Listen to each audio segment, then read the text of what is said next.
RCR, la red que comunica y une al Perú. En esta parte del programa nos acompaña la autora Leslie Chica Seguil. Es una candidata joven, ¿no? Está postulando al Congreso de la República en Lima por Alianza por el Progreso con el número 20. Ella es abogada, graduada en la Universidad Peruana de Ciencias Aplicadas, consultora en el ámbito comercial y de desarrollo sostenible, con experiencia en la administración pública. Cuenta además con un posgrado en mediación y negociación de conflictos por la Universidad de Castilla-La Mancha. Fue ponente representando a nuestro país en la Cumbre Mundial de Comunicación Política 2016-2017, tanto en Ecuador y en Colombia. Qué gusto saludarla, muy amable. ¿Cómo estás? Hola José, un gusto también saludarte, estar con todos ustedes hoy, siguiendo una campaña muy alegre y con propuestas serias. Ese es tu eslogan, ¿no? Una campaña alegre con propuestas serias. Sí, además de Eres ponerlo una de las en 20. candidatas más jóvenes, ¿no? Soy la candidata más joven de Alianza para el Progreso. Hoy soy la chica 20 de Alianza para el Progreso. Ahora, la pregunta que uno hace, ¿no? ¿Por qué incursionar en política? Yo te he leído bastante, ¿no?, en tus artículos de opinión a través de Politico.p, y siempre he tenido tú un enjuiciamiento a la manera como se hace política desde el Estado, pero también desde el ámbito de las organizaciones políticas, ¿no? Y esto es válido, ¿no? Porque permite que los jóvenes de otra manera tengan un enjuiciamiento real de cómo perciben, cómo ven el acontecer político día a día, y sobre todo de los congresistas, ¿no?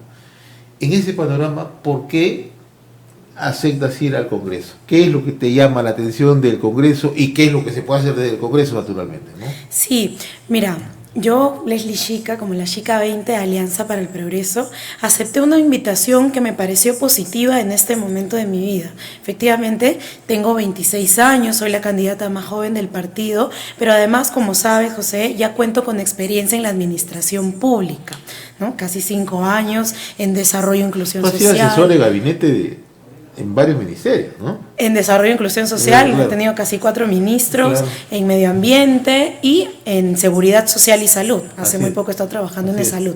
Entonces, como joven, como ciudadana y además como funcionaria pública, conozco las cuestiones medulares a nivel político y de Estado que necesitan mejorar para tener una mejor articulación y para sobre todo llegar al ciudadano de a pie. Por esa razón es que decidí aceptar esta invitación, sumarme al partido Alianza para el Progreso, que me parece serio, que me parece adecuado, para seguir construyendo país.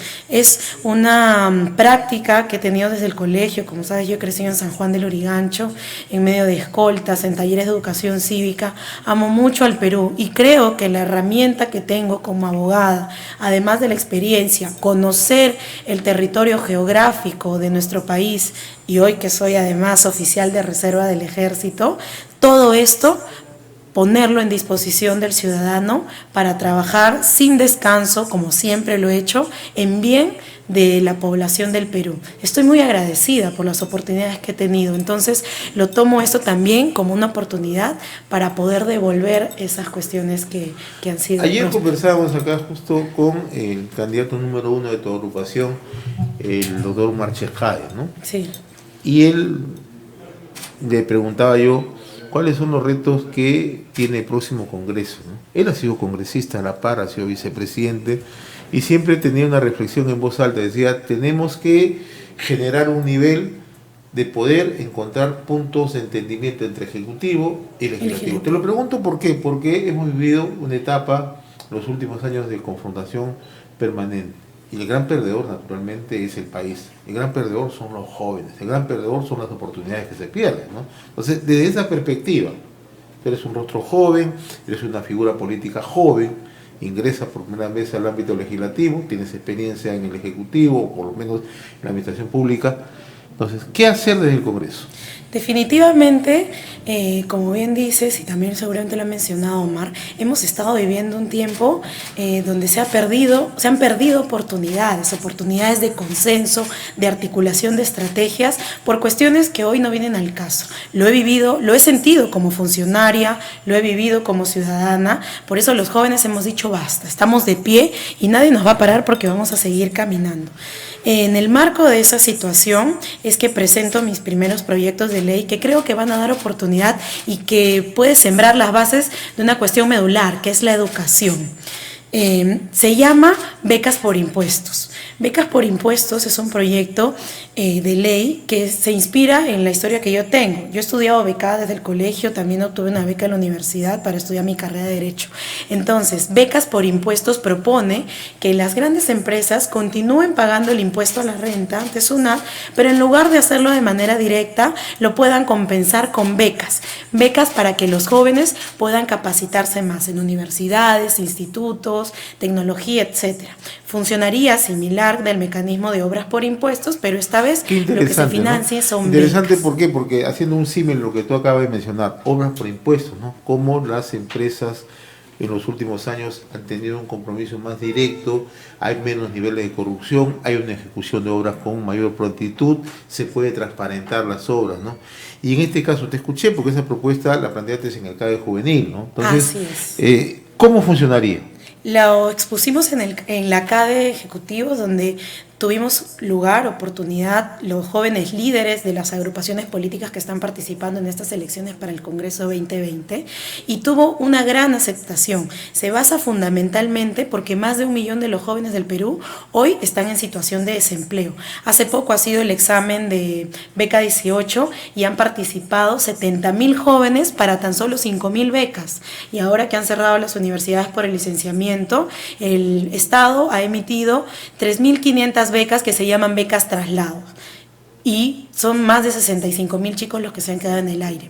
Funcionaría atribuyendo esta relación, la capacidad del PRONAVEC para que pueda establecer una relación de quiénes serían los aspirantes para poder asumir estas becas. Jóvenes que son altamente capacitados de manera intelectual, pero que no cuentan con los recursos suficientes para poder estudiar, ¿no? Ellos harían una lista donde están preseleccionados y se determinaría a través de un examen a nivel nacional quiénes serían los beneficiarios de estas becas, ¿no? Ahora, esto sería sin lugar a duda un salto a el mejoramiento en la educación en el país, ¿no?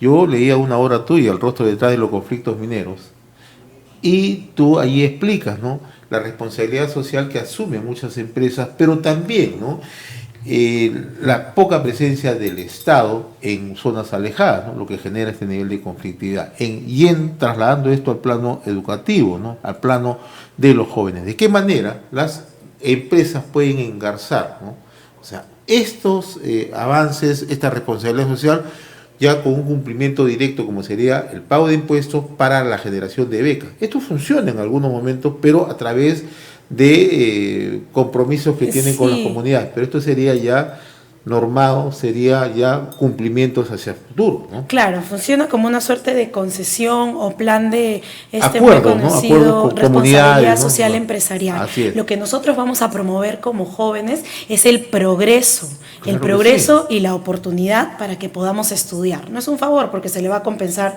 con los impuestos. Además, como bien dices en este libro, Del rostro detrás de los conflictos mineros, reporto la realidad social, y es que el Estado no se ha encontrado presente en las comunidades, sobre todo en los servicios básicos, ¿no?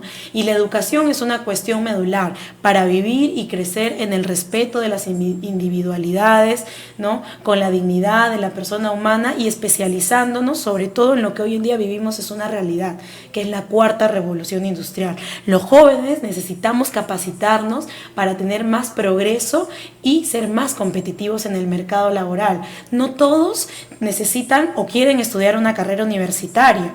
Hoy hay muchos jóvenes que se especializan en temas técnicos y sobre todo en tecnologías, que justamente es la cuestión medular de la 4ª revolución industrial. Creo que todas las empresas toda la sociedad civil y también los funcionarios públicos estaríamos convirtiéndonos en una suerte de embajadores para promover que las empresas se sumen a este mecanismo legal para poder financiar el progreso. Esto funcionaría como una plataforma para todos los tipos de becas que existen hoy en el Estado y que no son suficientes para todo el progreso que necesitamos como jóvenes. Ahora, hay experiencias en el mundo además donde estos jóvenes becados de una u otra manera en 1 o 2 años hacen una contribución al país, ¿no?, en la formación también de nuevos jóvenes, ¿no? Claro, y además se vuelve más atractivo para su propio mercado, para su propia especialización. Es más, algunos empresarios con los que conversamos en CADE Ejecutivos me dijeron que le parecía una gran idea y que puede servir incluso como un sistema de reclutamiento de talentos, y eso es maravilloso. Ahora, eso es el primer proyecto. El segundo tiene que ver con la preocupación ciudadana constante de la seguridad, la inseguridad ciudadana. Y es que lo que propongo es enfocarme en hacer efectivas las penas de trabajo comunitario para los conocidos delitos menores. Esto es los robos al paso, ¿no? Los rateros que se llevan nuestros celulares, mochilas, laptops y que no pasa nada con ellos, porque uno va a denuncia, toma 6 horas de tu vida, el delincuente está allí, pasa 3, 4 horas y regresa al mismo lugar a robar lo mismo a otras personas. Es decir, ¿eso qué pasa? ¿Por modificar el código? No, tenemos que atribuir más capacidad al INPE. Yeah. Ellos tienen una dirección de medios Yeah. libres y cuentan con unos agentes penitenciarios para poder fiscalizar fuera que se cumplan efectivamente los trabajos comunitarios. Esto es, que arreglen pistas, veredas, calles. Yo los mandaría incluso a construir las carreteras, a arreglar todo lo que no se ha hecho con la reconstrucción del norte, el fenómeno del niño costero, porque hasta ahora no vemos nada. Yeah. Entonces, más del 68% de este tipo de penas que ya existen en el Código Penal no se cumplen y hay deserción.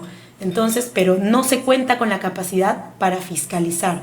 Yo, como congresista de la República, como representante de los intereses de los ciudadanos, estaría allí encima para poder fiscalizar. Y además he recibido el apoyo de la población. Cuando lo converso en Montenegro, en San Juan del Lurigancho, en Carapongo, que es una de las zonas afectadas por el fenómeno del niño costero, me dicen, señorita Leslie, nosotros vamos a estar con usted y vamos a hacer ojos y oídos para que esto sea cumplible. Son cuestiones medulares. Y otra preocupación grande del Perú es el tema de los feminicidios desastrosos que estamos viviendo, ¿no? Necesitamos más educación, más seguridad, más fiscalización y quizás más medidas de prevención versus las reactivas que tenemos, porque de nada nos va a servir contar con centros de atención mujer o con acciones que sean inmediatas cuando el daño ya está cometido. Al igual que muchos problemas en el Perú, necesitamos enfocarnos en la prevención más que en el sentido reactivo, porque si no estamos dando una herramienta que al final del día no tiene una solución. Las normas de feminicidio están, pero aumentan cada vez más. En 11 días, 3 casos de feminicidio, 2 en Puno, 1 en Arequipa. La respuesta de la ministra, ¿qué te ha parecido? De verdad que es una respuesta deplorable y totalmente inoportuna. Yo le quiero decir a la ministra, Gloria Montenegro, que está completamente equivocada, porque no podemos generalizar al Perú como un país de violadores. Todo lo contrario, el Perú es un país de emprendedores.